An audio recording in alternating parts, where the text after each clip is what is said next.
Sveiki, esu profesijos mokytoja Irma Zmiauskaitė. Prieš 16 metų šioje mokykloje įgijau virėjo ir konditerio profesiją. Darbas virtuvėje man iš tikrųjų labai patiko, karjeros galimybės buvo plačios, bet dirbant komandos vadovu virtuvėje trūko žinių, trūko vadovavimo kompetencijos, virtuvės darbo organizavimo, tai dėl to tikrai nusprendžiau pasinaudoti galimybę ir įstoti į dar tuometinį Vilniaus pedagoginį universitetą, baigusi technologijų, edukologijos studijas.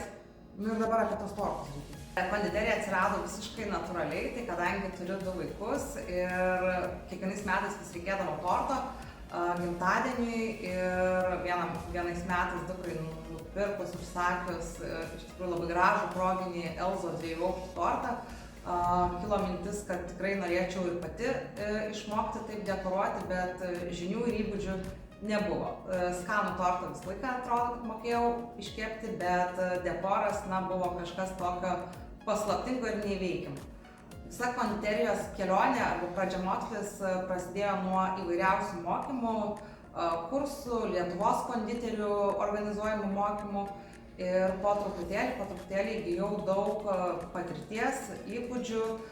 Pamačiusi, kad profesijos mokymo centras ieško būtent virėjų profesijos mokytojas, neabejodamas sudalyvavau atrankoje ir buvau pakviesta prisijungti prie mokytojų kolektyvų.